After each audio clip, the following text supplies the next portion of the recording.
Hey, what's going on, guys, and welcome back to Monster Tamer News, the segment on this channel where we go over the past week's developments in the monster taming genre. This week we've got a few highlights, including a brand new Palworld trailer that I'm sure many of you saw in my video on Friday. We've got a new blog post from Cassette discussing how combat works, which I mean, any Cassette news is good news. We've also got a brand new trailer for Ultra Kaiju Monster Rancher and more. So with all that being said, make sure to sit back, relax, and let's dive right in.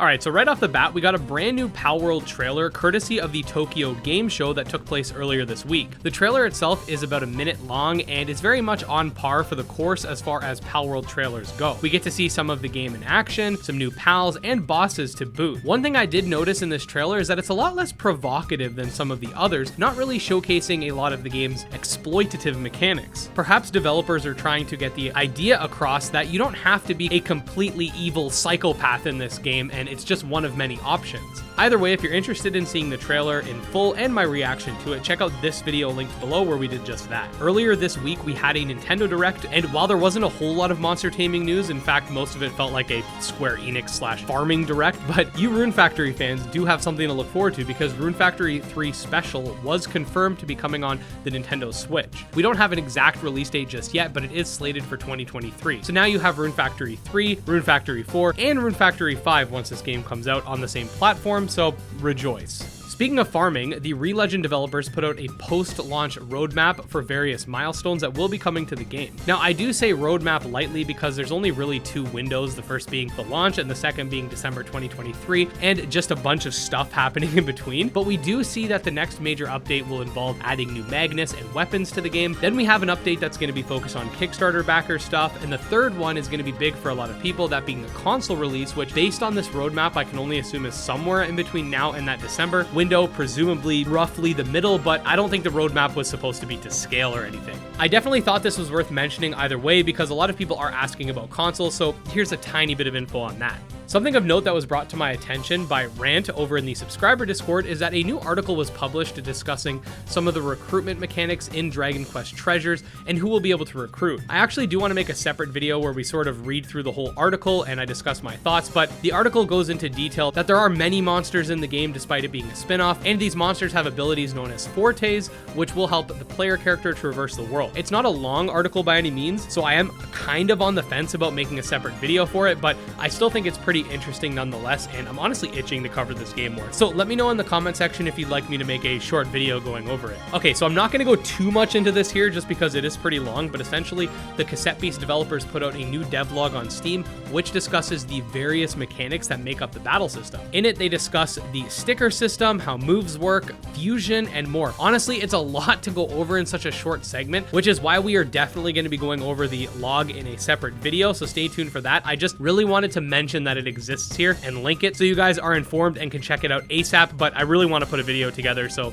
stay tuned for that. Okay, so the Bandai Namco Asia YouTube channel put out a video going over the basics as they pertain to Ultra Kaiju Monster Rancher.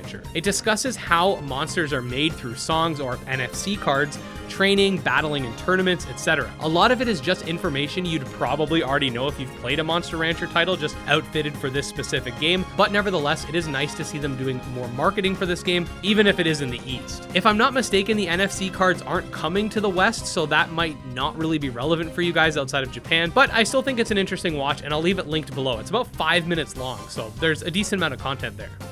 Alright, so next up we're going to go into the rapid fire segment of today's video where we go over updates that don't require lengthy explanations. If you want more information on any of the games mentioned, make sure to check out my various showcase playlists linked below. First of all, we got a new update for Pixel's Digital Creatures, which brings forth some new monsters and battle environments. I'll link the Steam page below for more information. We got a short clip showcasing wild encounters for Battle Gem ponies, and honestly, I've got to say if this game wasn't centered around the whole My Little Pony thing, I'd be all over it. It's got really good pixel art, both in battle and in the overworld, and looks interesting. I'd honestly love to see these devs make a more generalist monster taming title in the future. We got some new monsters this week, including a new Sentius for Sky Climbers, Tamers, a new cosmic type monster for Tales of Tenario, some new skins for Doodle World, and a new update allowing you to see your party monsters in battle. Lumion Legacy got a new evolution for Elephage. Here we got a new devil goat thing for Trails of Sunder, which I'm really liking. The Goret developers are looking for people to test their game. You can check out the Goret Discord link below if you want to become a tester. Here we see the Gym Leader Ed encounter in Drugimon. Disc Creatures World will have a new feature called Keepers that can protect your creatures. We see it in action here. And finally, last but not least, we got another short development clip for Mythcaller the Nightmare Shaman.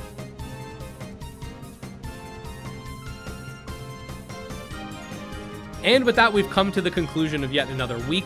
All things considered, I'd say there was a moderate amount of content this week, which in all honesty is good for me because I've been focusing pretty heavily on the launch of Temtem, which has a lot of content for me to sift through. All of that being said, if you are looking forward to any of these monster taming games or are a fan of the genre in general, definitely make sure to subscribe to my channel because I put out new videos every single day. You can also check out my Discord, my Twitter, and my Patreon linked below. Special thanks to the patrons, especially Jim Hamilton, Dro Ghost, Dark Persona, and Exodus, and we'll see you guys next time.